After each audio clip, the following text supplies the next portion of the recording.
Hey everyone. I decided since I already had everything kind of set up in here, I figured, I've had a couple people over the years, since I did the last video, um, question me about urethane painting. And so I wanted to quickly talk about that and just kind of give a huge, massive update because a lot of the stuff I talked about, especially on the original videos, that stuff's long gone and super out of date, especially with anything that I do. So um, I have used a variety of paints at this point. I've used Imperial Flex. I've used Cashmere, which is also my Imperial Surface. I've used BJB's standard SC89, SC92, um, and I've used their new stuff, which I apologize for not knowing what the heck it's called off the top of my head. It's been a little bit since I've used it, but um, everything works overall well. Like any of those paints, you're literally not going to go wrong with. In my opinion, still, I like the overall finish that I get from BJB's original SC89. That stuff for me, when it comes to the finish, is the closest thing. When it comes to Batman stuff, the closest thing I've found to what looks screen accurate. Um, again, strictly my opinion. Even the thumbnail on this particular video, that was actually painted with, I want to say that was painted with Imperial Flex, if I'm not mistaken. I know it's a Sonar cowl. So I'm going to kind of give the positives and the negatives of basically the five I kind of mentioned. So SC89, the positive of the SC89 is it's very affordable. That's key. It's just an extremely affordable paint in relation to like an Imperial Flex or whatever like that is. BJB's always been a great company to work for, or not work for, sorry, work with. And with that said, any questions you have or anything like that, they've definitely seen it. The SC89, I think the negative of it is you do have to prep the piece prior to doing really any sort of real painting. So you really do need to wipe it down. You need to do some sort of a primer. I actually was using Bulldog adhesion promoter for it. Last time I was really using it, which was truthfully about a year ago. And that seemed to work really well. But you can use their primer, which works really well as also. So you're not really going, wrong or whatever out of that scenario. Imperial Flex is a great paint. It's definitely more on the pricier side of things, but what is kind of great about Imperial Flex is, like BJB, Sam over at Imperial Flex, he's a great guy. Like he's easy to talk to. If you have any questions about anything, he would be certainly more than happy to answer. He's been providing paints for the industry for a long time. Just him, and I want to say it's his brother or somebody else, which is good. I mean, you see his paints now on you see his Luster on the Mandalorian armor. And the Mandalorian show, which is really cool. And I know it was used on the movies as well, which is kind of cool. And I'm wearing actually the shirt that my daughter gave me. Or my daughters, sorry, my plural daughters. Anyways, so, his stuff's really great. And Imperial Flex works really good too. Like I said, I'm pretty sure that's the paint that I have on my little thumbnail. As you can see, it is a glossier paint.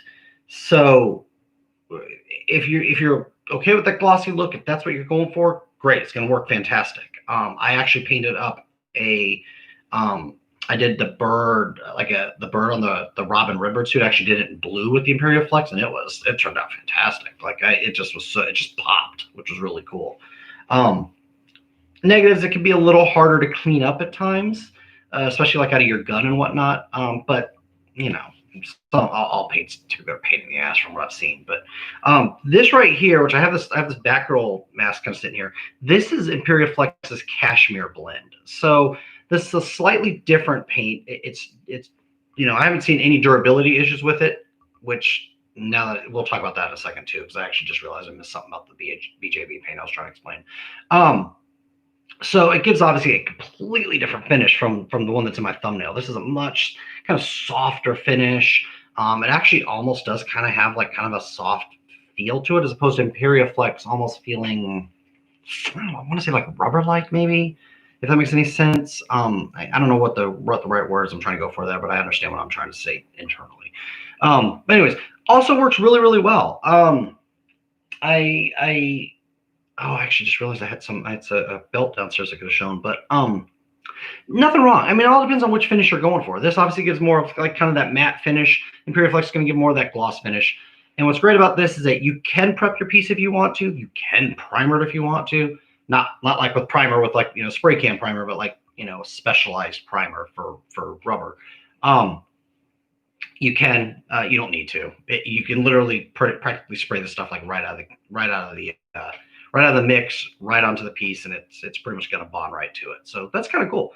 BJB's new stuff that they came out with their own kind of, I don't want to say version of it, but they came out with also a better rubber paint. And that's where I want to talk about the durability of BJB really quick. The SC89 stuff, that was my one negative about it, is it wasn't as durable from what I had seen, which I think kind of maybe prompted them to go to the direction of coming out with the brand new stuff that they did. The brand new stuff works very similar to how Imperial Flex and even Cashmere works, where you pretty much just, you mix it up together, throw it in your gun, and you pretty much can spray right onto a rubber, which is really nice. Like, you don't have to do a lot of prep to it, which is great. I think it does always help to rub your pieces down with acetone. I do think prior to paint that does help, because it gives the paint something to bite into, as opposed to just spraying it directly onto a rubber surface. So, and again, I apologize for not remembering what the heck BJB's model codes are. Right now, the only paint I currently have in house is Cashmere. That's all I have. I haven't been and like what I was saying, an active maker for quite a while. I work a regular job, and I've been doing that for almost a year now. And then, prior to that, I actually had a different regular job. So I don't really do it now. It's much more on the hobby side, much more for fun, much more just because I like it. I don't really ever want to quit doing it. So it's fun for me. So anyways, I just wanted to give everybody kind of an update on that. I think the old video was very, very outdated at this point, especially with kind of, again, some of the newer paints coming on, especially from BJB. And I'm sure there's always going to be other things. There's that Plata FX paint I saw or something. Be curious to see if that works. I haven't tried it. It's very inexpensive. It's sitting over at Hobby Lobby.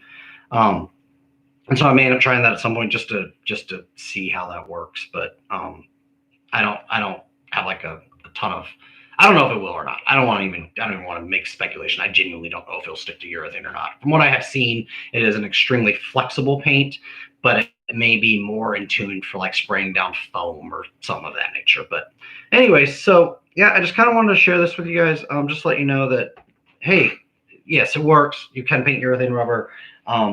Just do some research. There's plenty of options out there now. So again, any questions, feel free to leave them in the comments. I really am starting to try and do more videos again, because, as I have moved away from doing this stuff and I've moved more into, kind of, I don't know, oversee the Batman costuming group page. And I do, like I said, just a lot of the stuff on the side, just for fun at this point. As I've done that, I've really started to want to kind of, maybe share a little bit on how I did things, just so other people can do it. I mean, some of the things I've seen out there now over the last couple of years have just blown me away. Like, the skill level has just built upon what people prior to me had done, and it's just great seeing all that stuff. So, either way, if you enjoyed this video, give it a like, subscribe, so I can, they obviously encourage me to continue to do videos, of course, and I will continue to try and share my knowledge and what I know. So I hope you guys are doing well, and have a great Halloween if I don't talk to you before then. Thanks, guys.